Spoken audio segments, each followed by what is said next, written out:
World mental day पर mental health के बारे में मैं कुछ अपने विचार रखना चाहूँगा। WHO के हिसाब से मेंटल हेल्थ केवल एब्सेंस ऑफ मेंटल इलनेस नहीं है, it is more than that. इसमें सबसे बड़ी बात है, साउंड मेंटल हेल्थ के कुछ पैरामीटर्स होते हैं। उन पैरामीटर्स में हैप्पीनेस है, होप है, ऑप्टिमिज्म है, इंटरपर्सनल रिलेशनशिप्स अच्छे हों, ये अच्छे मेंटल हेल्थ के द्योतक हैं। इसके अलावा मेंटल हेल्थ प्रॉब्लम्स में जो सफ़र करते हैं, जिनके व्यक्तित्व में जेलसी होती है, रिवेंजफुलनेस होती है, उनकी मेंटल हेल्थ साउंड नहीं होती, उनके इंटरपर्सनल रिलेशनशिप्स भी अच्छे नहीं होते हैं। तो मेंटल हेल्थ अच्छी रखने के लिए बहुत से फैक्टर्स हैं। उन फैक्टर्स में की मैं बात करूंगा, लेकिन उसके पहले ये बताना चाहूँगा कि मेंटल हेल्थ प्रॉब्लम्स जो हम अक्सर फेस करते हैं, उनमें insecurity, anxiety, depression, negative attention seeking, ये बिहेवियरल पैरामीटर्स जो हैं वो हमारी मेंटल हेल्थ को ज़्यादा प्रभावित करते हैं। इनको ठीक करने के लिए दो मॉडल्स हैं।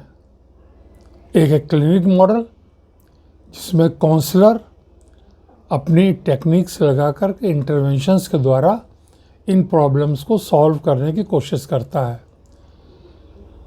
अगर प्रॉब्लम का लेवल हल्का है तो वो काउंसलिंग से ठीक हो सकता है, और अगर कुछ थोड़ा ज़्यादा है तो क्लिनिकल साइकोलॉजिकल इंटरवेंशंस की ज़रूरत होती है। और जब वो काफ़ी इंटेंसिटी बढ़ जाती है तो फिर साइकियाट्रिक इंटरवेंशंस की ज़रूरत होती है। यह है क्लिनिक मॉडल। और हम जानते हैं कि आजकल स्ट्रेस बढ़ रहा है, और स्ट्रेस बढ़ने के दो फैक्टर्स हैं। एक तो अनसर्टेनिटी अबाउट द आउटकम, हमारा भविष्य क्या होगा उसके बारे में अनिश्चितता, और दूसरी इम्पोर्टेंस ऑफ द आउटकम। तो स्ट्रेस को मैनेज करने के लिए दो चीज़ें ज़रूरी हैं। एक तो अनसर्टेनिटी को घटाना, और दूसरे इम्पोर्टेंस ऑफ द आउटकम को कम करना। इसमें काउंसलिंग की सहायता ली जा सकती है। एक चीज़ इसमें और इम्पॉर्टेंट है कि हमारे जो वेस्टर्न मॉडल्स हैं वो इंडियन मॉडल से डिफरेंट है। वेस्ट में पॉवर्टी भी एक रीज़न है स्ट्रेस का, इनसिक्योरिटी और एंजाइटी का। हमारे देश में चूँकि पॉवर्टी रिडन कंट्री रहा है, लोगों ने पॉवर्टी के साथ जीना सीख लिया है। और हम देखते हैं कि हमारे यहाँ की जो पुअर पॉपुलेशन है उसमें मेंटल प्रॉब्लम्स कम हैं। हमारा मेंटल प्रॉब्लम्स उनमें ज़्यादा हैं जो ओवर एम्बिशियस है, और साथ साथ जैसा मैंने कहा कि उनके लिए अनसर्टेनिटी है। जो पुअर है उसके लिए अनसर्टेनिटी का कोई रोल नहीं है। उसे मालूम है कि उसे रोज़ खाना है, रोज़ कमाना है, और उसकी मेंटल हेल्थ इंडियन कंडीशंस में पुअर नहीं है। विदेशों में पॉवर्टी स्ट्रेस का, एंजाइटी का, इनसिक्योरिटी का एक बड़ा कारण है। भारत में भी अब हो रहा है, क्योंकि जैसे जैसे impact of westernisation, industrialisation, urbanisation और एजुकेशन, इनके इम्पैक्ट से अब सब लोग थोड़ा सा उनके जो अचीवमेंट मोटिवेशन है वो बढ़ने लगे हैं। और मैं अचीवमेंट मोटिवेशन के आधार पर लोगों को 3 कैटेगरीज में बांटता हूँ। Number 1, high aspirer and high achiever, जिनका एस्पिरेशन लेवल हाई है और अचीवमेंट भी उनका हाई है, वो समाज के लिए भी सही है। दूसरी कैटेगरी जो है high aspirer but low achiever, aspiration level उनका बहुत हाई है लेकिन अचीवमेंट उनका पुअर है। ऐसे लोगों में मेंटल हेल्थ प्रॉब्लम्स होने की संभावना अधिक होती है। तीसरी कैटेगरी है low aspire and low achiever. Low aspire and low achiever में मेंटल हेल्थ प्रॉब्लम्स नहीं होंगी क्योंकि उसका एस्पिरेशन लेवल ऑलरेडी कम है। और इंडियन कंटेक्स्ट में जैसा मैंने बताया कि पॉवर्टी एक फैक्टर नहीं था जो स्ट्रेस को कॉज करता। ये तो क्लीनिंग मॉडल हुआ, लेकिन मैं विश्वास करता हूँ ग्रोथ मॉडल में।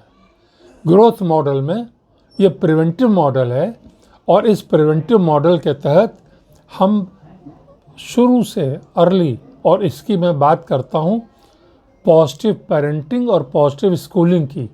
अगर पॉजिटिव पेरेंटिंग हो तो बहुत सी प्रॉब्लम्स इमिनेट ही नहीं होगी, पनपेंगी नहीं। ये प्रिवेंटिव मॉडल है। और जो सबसे मैं कहता हूँ कि जो नेगेटिव पेरेंटिंग है उनमें 3 चीज़ें बहुत हैं जो कि बच्चे को बचपन से स्ट्रेस सिखा देती है, स्ट्रेस में रहना सिखा देती है। पहले ओवर एक्सपेक्टिंग पेरेंट्स। जो पेरेंट्स बच्चे की जो मेंटल कैपिटल है, जो उसकी मानसिक पूंजी है, उससे ज़्यादा उसके गोल सेट कर देते हैं या उससे ज़्यादा एक्सपेक्ट करने लगते हैं, या पिताजी माताजी जो उनके अनफुलफिल्ड गोल्स हैं वो बच्चे पे थोप देते हैं, तो बच्चा स्ट्रेस में बचपन से ही चला जाता है और वो एक मेंटल मैचिंग प्रोसेस में इंडल्ज करता है कि उसके पेरेंट्स की मदर के जो एक्सपेक्टेशन है कि वो क्लास में फर्स्ट आए, लेकिन वो तो 12th आ रहा है। तो जितना उसके पेरेंटल एक्सपेक्टेशन और उसके अचीवमेंट में जितना बड़ा गैप होगा उतनी उसमें स्ट्रेस होने की संभावना होती है। तो मैं एक चीज़ कहता हूँ कि parents should never over expect, parents should never over protect. जो ओवर प्रोटेक्टिव पेरेंट्स हैं वो भी बच्चे के लिए अच्छे पेरेंटिंग नहीं है, पॉजिटिव पेरेंटिंग नहीं है, क्योंकि जो ओवर प्रोटेक्टेड चिल्ड्रन हैं उनकी आगे चल के decision making, problem solving skill में डेवलप ही नहीं हो पाती है। तीसरी चीज़ है कि never indulge in sibling comparison. भाई बहनों कभी तुलना मत कीजिए, किसी की भी तुलना ना कीजिए। और हमारे जो मदर्स हैं अक्सर बच्चों को बचपन से डरा देती हैं, फादर से डरा देती हैं। वो क्या मैसेज देती हैं? ज़्यादातर मदर्स, मैंने जो अपनी रिसर्च से पाया है कि अराउंड 80% मदर्स बच्चों के बिहेवियर को कंट्रोल करने के लिए, उनको पढ़ाई के लिए कहती हैं देखो पापा आते होंगे, अब तुम किताब लेके बैठ जाओ। ये क्या मैसेज है कि हमें कोई आपत्ति नहीं है, तुम पढ़ो या ना पढ़ो, वो पापा आ रहा है और इसलिए तुम्हें बैठना है। तो ये कितनी निगेटिव पेरेंटिंग है, बच्चे को कितना गलत मैसेज जा रहा है। ये गलत मैसेज आ रहा है और बच्चे में फियर कॉम्प्लेक्स बचपन से हो जाता है और फेयरफुल बच्चे आगे चल के फोबियाज़ के शिकार होते हैं, जो कि एक मेंटल हेल्थ प्रॉब्लम है। इसीलिए मेरा मानना है कि पॉजिटिव पेरेंटिंग और पॉजिटिव स्कूलिंग अगर ये हैं तो बहुत सी मेंटल हेल्थ प्रॉब्लम्स होंगी ही नहीं। मैं प्रिवेंटिव मॉडल में विश्वास करता हूँ। मैं तो 1958 से पेरेंटिंग के ऊपर काम कर रहा हूँ और मैं कह सकता हूँ कि 62 साल से मैंने जो पेरेंटिंग में काम किया है और जो मैंने PhDs भी इस क्षेत्र में प्रोड्यूस कराई हैं और आज भी पेरेंटिंग में काम करता हूँ। इसके लिए मैं एक और कंसेप्ट है school family partnerships. School family partnerships जो हैं वो बच्चे की जो पॉजिटिव पर्सनालिटी ट्रेट्स हैं, जैसे hope and optimism, wellbeing, social wellbeing, psychological wellbeing, emotional wellbeing, और सबसे बड़ी बात है रेजिलियंस। अगर बचपन में पेरेंटिंग के माध्यम से डेवलप हो तो बच्चों में बहुत सी ये प्रॉब्लम्स आएंगी ही नहीं।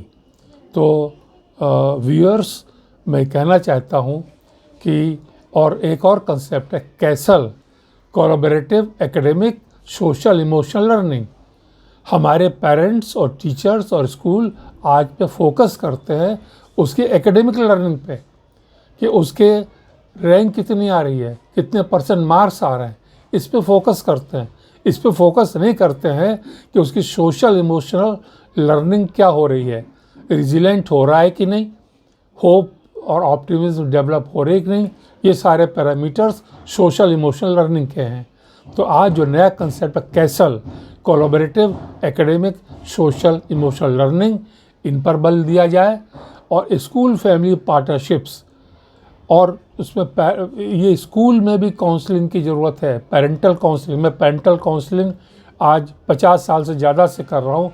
पेरेंट्स को यही टिप्स देता हूँ, भाई देखो, अगर 4 साल का बच्चा, 3 साल का बच्चा स्कूल जा रहा है और जाते समय आपने उसको डांट दिया तो असेंबली में कंफर्टेबल नहीं होगा, और असेंबली में कंफर्टेबल नहीं होगा तो टीचर ने भी उसको रिप्रीमेंड कर दिया, स्कोल्ड कर दिया, तो बच्चे की मानसिक पूंजी अच्छी भी होगी। Can a sad child B a good learner? क्या दुखी बच्चा अच्छा सीख सकता है? इसके लिए उसमें हैप्पीनेस क्रिएट कीजिए, बच्चे को हैप्पी बनाइए, उसको पॉजिटिव बनाइए, पॉजिटिव पर्सनैलिटी ट्रेड्स उसमें डेवलप कीजिए। और इस तरह से हम समझते हैं कि शायद ये जो मेरा ग्रोथ मॉडल या प्रिवेंटिव मॉडल है ये बेटर है, क्योंकि जब प्रॉब्लम हो जाएगी तो उसको संभालना ज़्यादा मुश्किल होता है, प्रॉब्लम को रोकना ज़्यादा आसान होता है। कहा जाता है prevention is better than cure. Thank you very much.